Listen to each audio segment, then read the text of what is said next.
The European Court of Human Rights has ruled that a mass surveillance program by the UK government has violated human rights.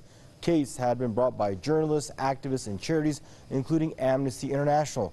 Europe's top rights court said UK surveillance program breached a right to privacy of those targeted. Also ruled that a bulk interception of journalistic material violated the right to freedom of information. UK government surveillance and intelligence sharing practices were revealed by American whistleblower Edward Snowden. Complainants said British and U.S. spy agencies may have intercepted their electronic communications. Amnesty International has called the case a major test for the legality of mass spying.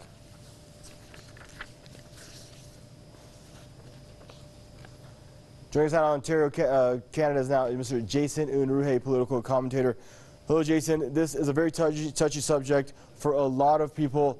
Your thoughts on this and this court ruling, blasting the UK government for mass spying? Well, I think that possibly the most important thing about this case is that the court ruled that it was the method by which they collected the data which violated human rights. They've previously ruled that it is certainly okay to have this data and that it is okay to share this data with other countries and other intelligence agencies. But their main problem is with the method by which it was extracted. And I think that's pretty significant. And while I'm definitely sure that the method violated human rights, we should not forget the fact that they're certainly okay with this data being collected against people's will to begin with, and that is an invasion of people's privacy, their right to live their lives unobstructed, people who have committed no crime. I mean, we're talking about innocent people here, people who just go about their daily lives, minding their own business. They're not a threat to the public. They're not even a threat to the established order, and they're the ones being spied upon. Now, of course, these methods are being used. I mean, this spying is being done to go after people who might be a threat to the public, people who might be affiliated with organizations like Al-Qaeda, ISIS, etc. But it's also used to spy on a lot of people who very much question the status quo, people that are very questioning of those in power, those who go against the mainstream narrative, who are opposed to the standing order as it is. And those are the people that are being primarily targeted by this kind of spying. So I think that when we place that context into the ruling, we see that the Human Rights Council is more concerned with the method than the actual manifestation of what this spying actually does. And I think that speaks volumes. I think that the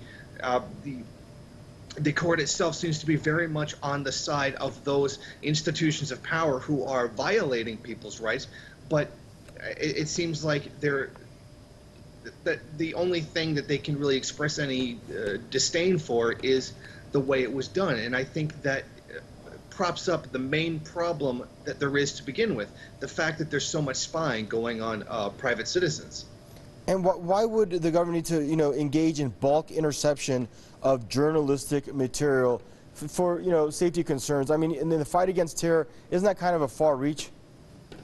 Well, definitely. I mean, the fight against terrorism has been used as a justification for all kinds of nonsense, going as far back as the original events of September 11th, 2001.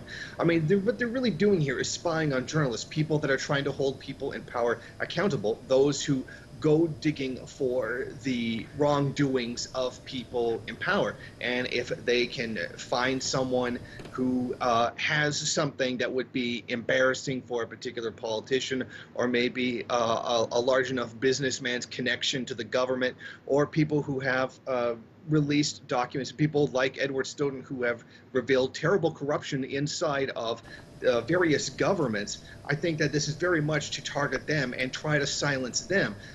Coming forward, looking for those who are investigating and trying to silence them. But this is usually very much connected to harassment tactics by the state itself. So how do you keep ethics in surveillance? How do you protect people from the bad guys and let people retain their rights and their privacy? Well, I think it's a very difficult line between the two. I mean, national security is a real concern that a lot of people have.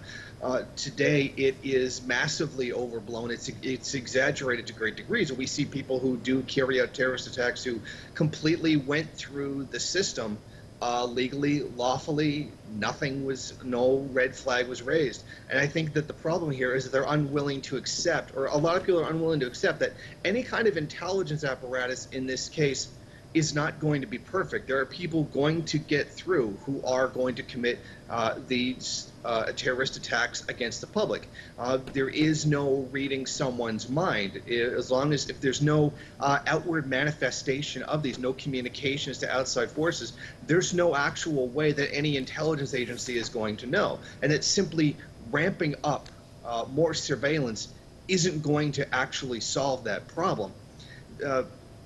The problem is that this is definitely being abused, and there's no real way to hold the people in power accountable to any degree. I mean, we can expose them, we can have this shown to the public, we can have this broadcast to the entire world what they're doing, but in the end, that very same system that's run by particular interests, depending on the particular country, are going to keep doing that because it's in their interest. I think that the only real way to end the surveillance state against the public is to eliminate the various, not just influences, but the interests which run the state itself.